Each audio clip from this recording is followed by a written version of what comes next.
Hello, everybody. Betty, where are we? We are in France, of course, right out of Paris. About 12 miles out. 12 miles at Versailles, the magnificent 17th century building. Isn't this something? Yeah, yes. You know, in the early 17th century, the only building on this property right here was a little settlement surrounded by a forest, but the crown owned it, or the king did. Louis the 13th used to hunt here, and he had a little old hunting lodge, but then his son, Louis the 14th, whose statue that we see right here, he started building this place, and my golly, Betty, it was a gigantic undertaking. They started in 1661. Yeah, and I don't know how long really it took, but it took many, many years. Well, he reigned for, what, 71 years or something like that? I think he was 72 when he died. You know? 72 years he reigned. 72. Well, then he died at 77, and he died. What a nice way to go, in his bedchamber, you know? So it wasn't a bad life for the man. But I guess not. Marv, when you think about the work that went, this starting from scratch, I know.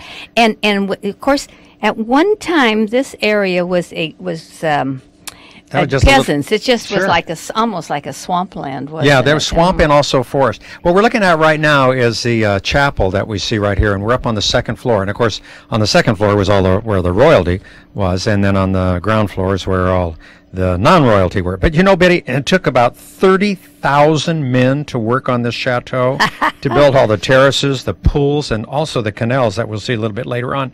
And they had 6,000 horses to transport the building materials. Wow. I wonder, you know, and when you think a little bit about the feeding, the upkeep, the whole, I mean, to take care of all the workers there.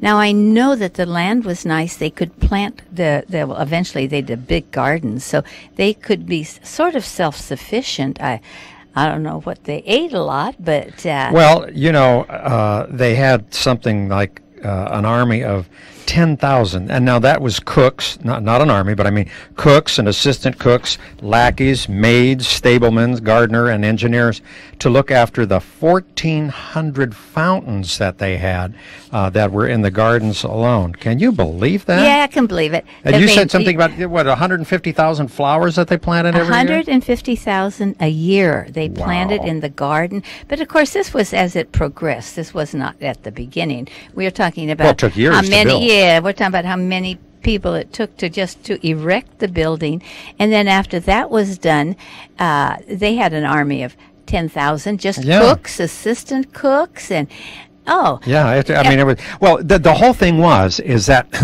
Louis XIV wanted to get out of Paris, and he wanted all of the court to move out of Paris too, and that's what they did. So they all came out to Versailles. He wanted them where he, we keep track of them, huh?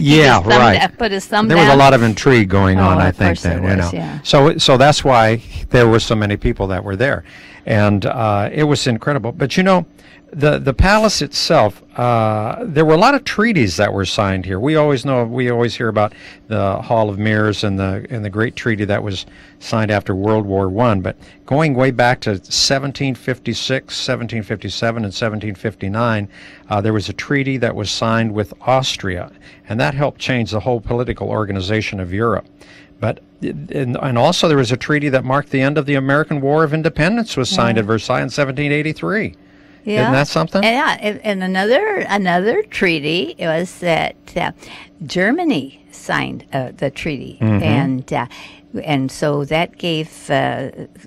What did that do? Well, that was I think when that was after World War I. And so that's when the Allied forces and Germany signed it to kind of put Germany in its place at that particular time, and it was something. But there were other treaties that were signed, way before that as well. Oh, and there's a throne room. How about that? Yeah. Something else. And now many sat on that throne, didn't they? That's where Napoleon sat. Was that not? No, that Louis the 14th. Louis the 14th. Yeah, Louis the 14th. Well, where did Napoleon get his crown? Anywhere he wanted to have it. Anywhere he wanted.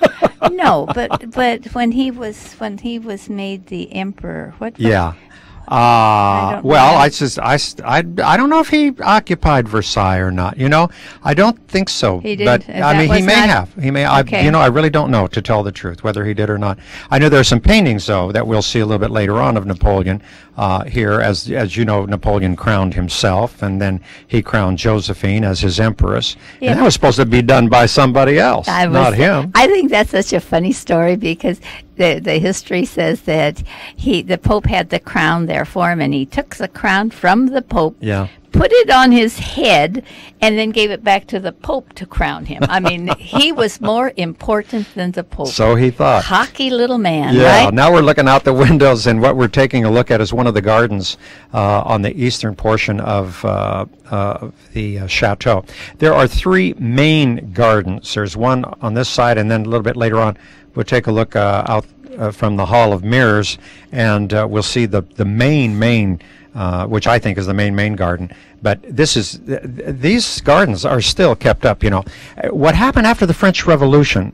Of course, then the whole place went into disrepair, and after that, even though the monarchy came back, they didn't want anything to do with Versailles, and so there was a lot of restoration work that's been done in the last 50 years or so. But Betty, as we look out here, you can see, that the lake out here, and in the days when the royalty were there, they used to have gondolas out there. And this, of course, is the Hall of Mirrors. Now, this is one of the mirrors that you can see right here, and it's reflecting the open windows on the other side. Now, in the day when this was built, mirrors were very, very expensive. So this meant that there was a lot of money that went into this particular room. Is called the Hall of Mirrors. And look at those chandeliers, Betty. When I'm thinking of this, like from a woman's standpoint, maybe how they had to light all those candles. Oh yeah. And I mean, they had to have a crew of hundreds almost to have the candles so they'd all be burning at the same time. Exactly. Other than that, they'd keep going out, wouldn't they? They sure would. Wow. And then the mess. Oh, I mean, so it was a lot of constant cleaning. Yes. Oh yeah, it had to be. Yeah. Now we're at the Hall of Mirrors here, and we're looking out through those beautiful doors, and there you can see the long lake that's out there, and the fountain's not going right now. Right there in the foreground, and that only goes to certain times during the year now. But because it's so expensive. I think it is expensive to run. Tell me about the boats that I saw on the. Well, you can go and rent those. They're little rowboats now. And just just general people can. I mean, as a tourist, you can go out there. You don't have to be a them. general. You don't have to be a general. Just you be a private. Yeah. Okay. All right. Okay. But Betty, I think was so interesting. It did. The whole place fell into disrepair. I mean, the walls were peeling, the roofs were leaking, they had woodworm and dry rot, and it was John D. Rockefeller that gave a lot of funds to the French so that they could go ahead and start to restore Versailles. Now, this is one of the other gardens looking off to the west. And Betty, this garden, as you notice, is elevated. There's actually buildings underneath this right here, and but these gardens are just beautiful. And of course, depending upon the time of year that you're there, beautiful flowers would be out during the summertime, of course. And they still have got to have a big crew. Well, of course they do. But you see now, it's become such a fabulous tourist attraction, and it's quite expensive actually to go through these gardens or through the palace too. Well, they offer. I know the last time that we were there were 3 different tours that you could take. Way back in the 60s when I went there, you could wander through everything, and but now they've changed it a little bit. We are now in Louis' bedroom, and this unfortunately, these pictures do not do it justice. This room is so incredible. And, he had ceremonies for when he retired at night. There was a ceremony for him retiring, and then they had a ceremony for him getting up in the morning as well. Well, and he also had audiences there. He used that also as a like a meeting place, and he reigned.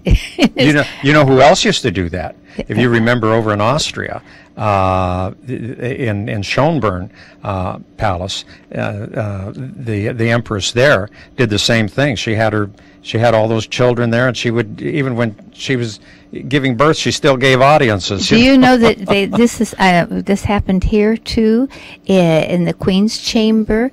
All of them they gave everybody could be around while they gave birth to their children. That was what was required. You know, why? Because they wanted to make sure that that was the actual heir to the throne? Probably so. So I read that in one of the books. I didn't see it. I wasn't there, but you weren't there. But I did read that, and I thought, oh my Lord, how awful that would be. There's the painting right there of Napoleon. But look at these ceilings too, Betty. These ceilings just.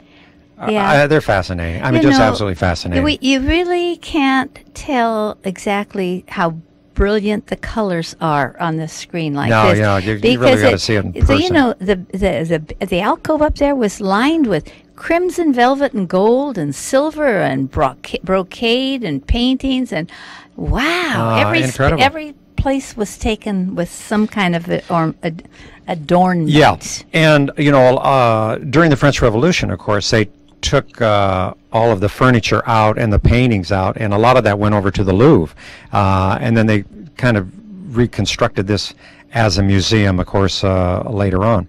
But because during the Revolution, they sieged the palace, as it were.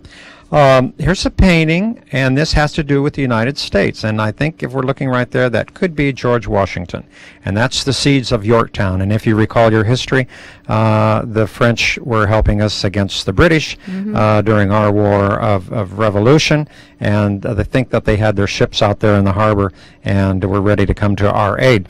This is just one of the other halls, and there are tremendous paintings, as you can see here. A lot of the various nobility and, you know, kings, queens, emperors, and noble people and all that. And, of course, the statue of our friend Napoleon. Doesn't look like the greatest place to live in. I mean, it's so ostentatious, and I would imagine it'd be fairly cold in the winter. You see why they had a revolution. Well, yes, yeah.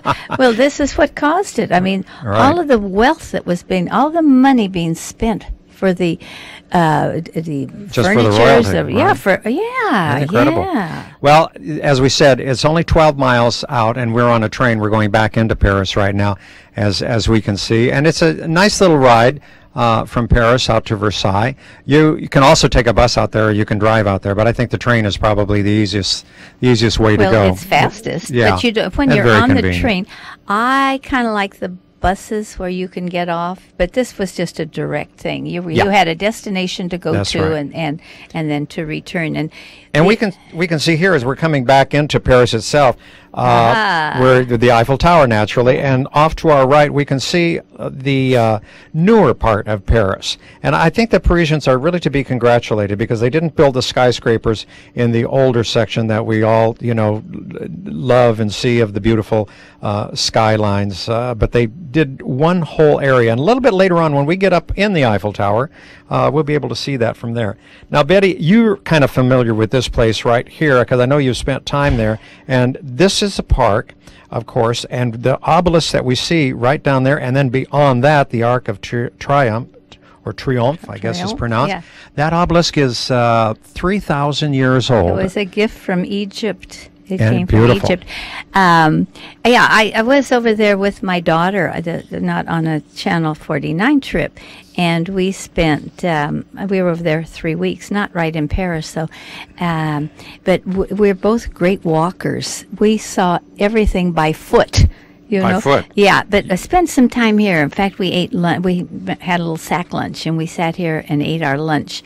We needed the rest, but you can't tell all the surrounding places right here. Oh, the parks are beautiful. You know, I mean, and it goes on and on and on. In fact, if you were to continue up that walkway, there are palaces on either side, and of course a lot of those are museums now, and beautiful gardens, and you can walk all the way to the Champs-Élysées, which was sort of, I always kind of thought was the main drag of Paris. You think about it as that, but we stayed at Place de la Concorde, which is one of the kind of like the hub right there too. There's all kinds of metros that come in there, and we were pretty close to the area. Now, when you go to the Church of the Madeleine, which we will see later on, you could stand on the steps of the Church of the Madeleine, and looking straight down, you see that obelisk? And I should say too that this also has kind of a bloody history, because in this area during the French Revolution, that's where they had the guillotine, and that's where everybody came to had their show, huh? Everybody came to lose their head. Well, no, but the rest of the people came and enjoyed what was happening. Spectator sport one, I don't think I would really like to say. No, but you know what it was? They had been so poorly treated, and in those days, that's the way. Well, not only in those days, still doing people still have their heads cut off. This is the opera, and this whole area here is very, very nice. It's a nice area to walk around in. There are some beautiful shops also located here around the opera as well. I'm going to say around the opera, that's right near the Church of the Madeleine, not too far from it. And the busts of the music composers are all around the outside of the opera house. There's the busts of them. Have you ever been inside the opera house there, Betty? No, we didn't go. I want to go in there someday and take a. Well, I'd like to go to the opera there. But I don't think it's open all the time. No, it's not. Just during the season. Yeah. That's true. And a lot of them don't allow you to come in. They. I guess for a price you can do anything, can't you? Yeah, I think sometimes they've got tours around there too.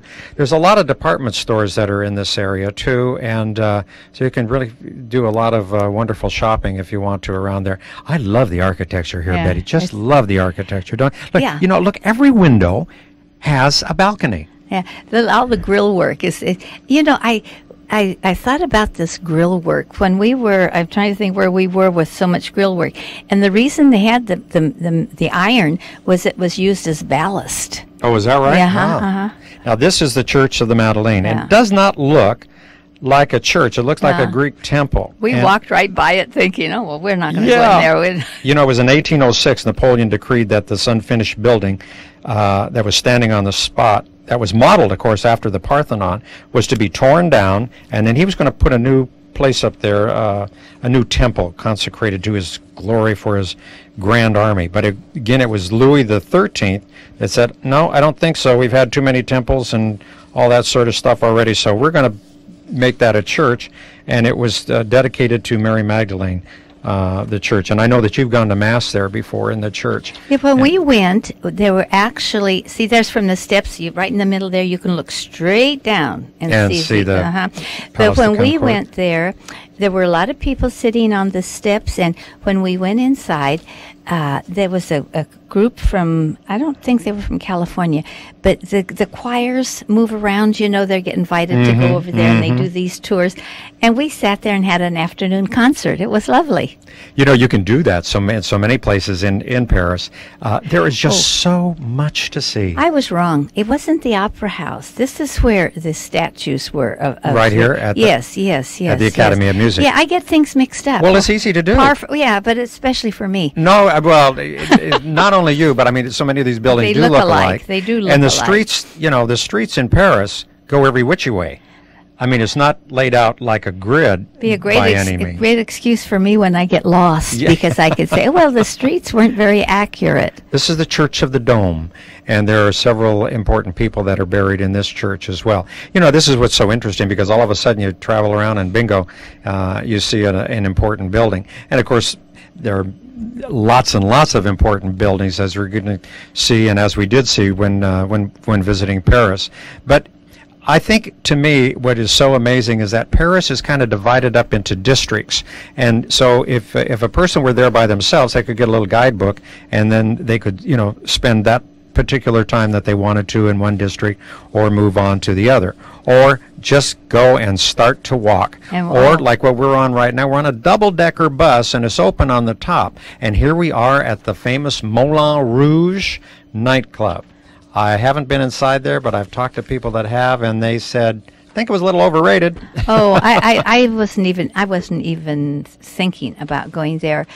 You love the idea of the Lautrec. Who was it? Toulouse-Lautrec. Toulouse-Lautrec, yeah. He did all those sketches did all there. of the sketches, and it became a really bohemian place. All the artists would come there and live. In fact, in the cemetery there, they have... The cemetery, right, behind the Sacred Heart Church. Right behind, and they have some of the artists that we would be familiar with as you look at the headstones, you know. So, and then it became an artist colony, and... you know, real bohemian. I mean, really out of this, kind of like our hippies of what was it, the 60s. Well, there's still, you know, a lot of artists there. No wonder, you know, you're way up on a hill up here, and what a great place for artists to be, because they could do all sorts of landscape paintings right here of the city of Paris, because you are really, when you get up here to Montmartre, you are really, really on top of a hill, which overlooks, as we can see, Paris. And, of course, there's other people shooting television and movies up here as well. It's a very, very good place to orient yourself to the rest of Paris. But now there's the Piece de Resistance. Yeah, that's the church. That is the church. It's a 12th century Benedictine Abbey church. And, you know, it's one of the oldest churches in Paris. Here was one of the nuns. She was there, and she was doing some trimming on the rose bushes, and some people wanted to take her picture, and she kind of shooed him away. Thank goodness I had a telephoto lens. She didn't see me. No, she let you take a picture of her backside. Yeah, well,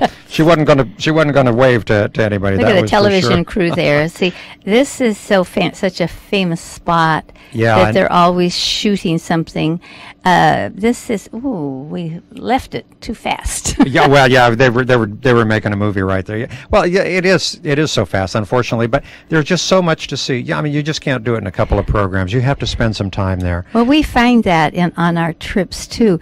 You know, you can only stay so long. People want to come home again, and so what you have to try to do is to cram in, and I hate that word, but as much of things to see as possible. And then if you want to go back later on your own, then you have pointed out, oh, I've got to come back and see this. Right. And oh, wasn't that great? Now, see, we're on the left bank right now. We've crossed over the river to the left bank. And here you're going to find the Sorbonne. You're going to find the University of Paris. You'll find several other colleges and universities and schools that are located in this area. And, of course, we know the left bank also is an area where artists hang out, and where on the last program we saw where the old book stalls were, and some of the old bookshops. It's a fun place. I like this. Oh, it's wonderful. Like it too. Yeah, I remember a long time ago. I had my picture drawn. Oh, did there. You really? And I said, no, I don't want it. No. And he says, if you don't like it, you don't have to pay for it. So I didn't like it, so I didn't pay for it. No, I did. I just did. This is the Arc de Triomphe, and of course, right in the middle there, in the center, which we can't see, is the tomb of the unknown soldier.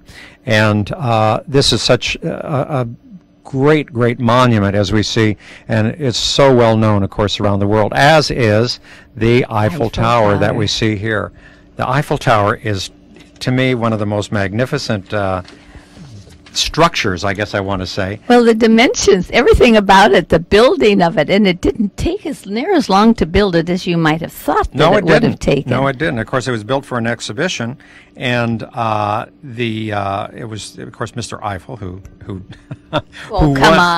he was the guy that won the competition, and so. He was the one that he must have won a prize for that too, I would suspect. I'm not sure, but anyway, it is really a magnificent thing. Now, this is the first time even though I've been to Paris several times, this was the first time that I was actually able to go up into the Eiffel Tower itself. Now, there are 4 elevators, and there's one on each particular leg of the tower itself. One of those just goes to the restaurant, and the other ones go up to the various levels. I decided not to go clear to the top because I'm not quite that adventurous. But I didn't go up the top, but I did have lunch on the middle part there. But Marv, this is such an engineering feat. You know, that it's so tall. It's 300 meters high. That's tall. And that is tall. And they had 300 workers, and in less than 2 years, they finished that. Hey, you won't believe this. Guess how many rivets do you think might have been used for that? 2,500,000. Oh gosh, you're no fun. You don't play. Am I right? You don't Do I play win the prize? You don't play the game. You're just no fun. Betty, here, excuse me, but I want to say there's where the church where we were at the Sacred Heart Church, on the hill a little bit ago. So you can see. You can see that the Sacré-Cœur. Yes, from Sacred all Heart. over. And for you people that read the Da Vinci Code. That's Sacré-Cœur that you read about in the book. But it's so high that from Sacré-Cœur you can look all over Paris. Right. Look, and there's the Notre Dame, as we can see there off in the distance as well. See, this is great. I would suggest that to people. Go up to Sacred Heart Church, or also then maybe a little bit later on, come up here and go up into the Eiffel Tower, and then you can take a look around and you can see Marv Harrison. Yeah, I'll be standing right there to welcome you when you come. He'll be waiting there for you when you come, with arm outstretched. That was a nice picture. Yeah. Now see, Betty, look, way off in the distance, you saw all the skyscrapers are way out in a different area, and I think the Parisians really are to be congratulated for keeping everything, nice and typically French and beautiful with all that architecture, and take all that modern stuff and put it way out there where it belongs somewhere else. We're going back to the Eiffel Tower here. It was so successful that it was just like 2 years the thing was paid for.